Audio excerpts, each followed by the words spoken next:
Bookish friends, welcome to another From Pages to Screen video. Since it's March and I'm partly joining middle grade March, I wanted to do a special about this readathon. I will compare the first book in Paddington Bears series, A Bear Called Paddington, with the first theatrical adaptation called Paddington. Paddington Bear is a fictional character in children's literature. He first appeared on 13th of October in 1958 in the children's book titled A Bear Called Paddington, and has been featured in more than 20 books written by British author Michael Bond and illustrated by Peggy Fortnum and some other artists. Friendly spectacled bear from darkest Peru with his old hat, battered suitcase, duffel coat and love of marmalade has become a classic character in children's literature, especially in Britain. Paddington is always a polite bear, addressing people as Mr. and Mrs. and Miss, but rarely first names, and he is kind-hearted, though he inflicts hard stares on those who incur his disapproval. He has an endless capacity for innocently getting into trouble, but he is known to try so hard to get things right. He was discovered in London in Paddington Station by the human Brown family, and they adopted him and gave his full name as Paddington Brown, as his original name in the bear language was too hard for them to pronounce.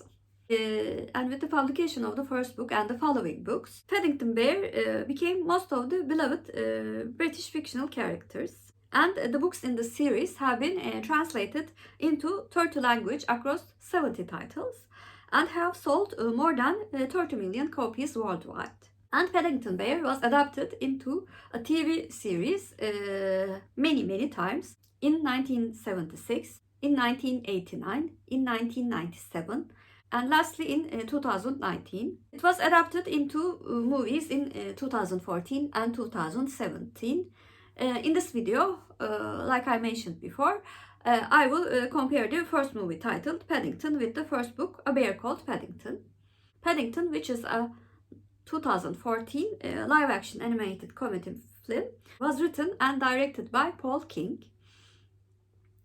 It was developed from a story by King and Hamish McCall, which was of course based on the stories of the character Paddington Bear, created by Michael Bond.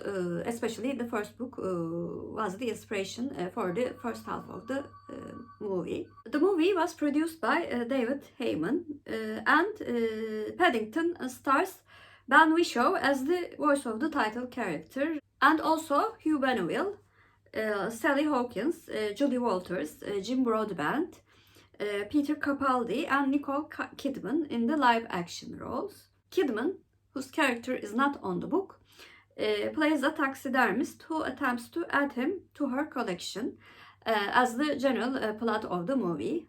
The movie was a joint production of British and French, and produced by Studio Canal UK, TF1 and Heyday. And Paddington was released in the United Kingdom 28th of November 2014 to critical acclaim for especially Wishaw's vocal performance, humor, screenplay, visual effects, and appeal to both children and adults. It grossed 286 million worldwide on a 38.5 million budget. The film received 2 nominations at the BAFTAs, Best British Film and Best Adapted Screenplay. A sequel, Paddington 2, was released in 2017 with King and much of the cast returning. In From Pages to Screen, I compare the original work with its adaptations according to 4 criteria: faithfulness to the book, casting choices, acting quality, and my IMDB rating. I try to be as objective as I can in the first 2, whereas of course I'm more subjective on the other 2.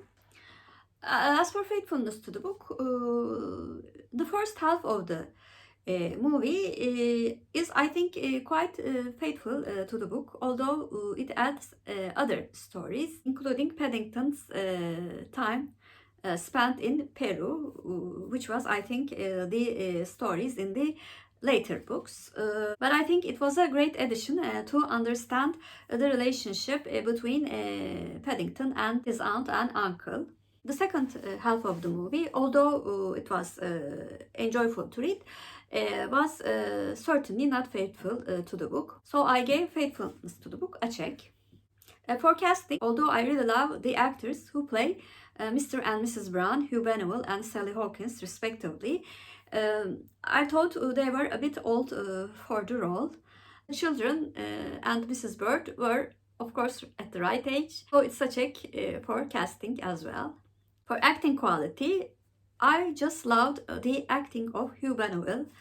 He was such an endearing character, which really captured the soul of Mr. Brown, especially in the first half of the movie. Like in the book, it gets some time to get him to warm up to Paddington, but once he gets attached to Paddington, he becomes a great dad. And Hugh Bonneville played this character growth extremely well.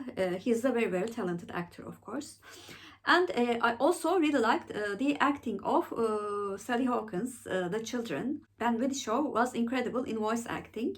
Although Julie Walters was overacting a bit, I thought it was a very, very fine performance in regards to acting. So I gave acting quality a plus. As for my IMDB rating, I gave the movie a 7 out of 10. Very, very interestingly, I think I preferred the episodic and very funny adventures of Paddington more than an overarching plot. And I thought the overarching plot was not very, very strong. So even though 7 out of 10 is a good rating, I have to say I did not like this adaptation as much as I liked the book. But don't get me wrong, it's a very, very fun movie that you can watch and rewatch with your family. It is really a movie for all ages. So this was my comparison of A Bear Called Paddington by Michael Bond with the movie adaptation of Paddington Bear series, Paddington. So please comment down below. Have you watched the movie adaptations of Paddington Bear? And which one do you prefer? I actually do like the second adaptation more, because I thought Hugh Grant was phenomenal as a funny / evil character. And if you're a new viewer, first of all, welcome. Please like and subscribe. Hope to see you very soon. Bye.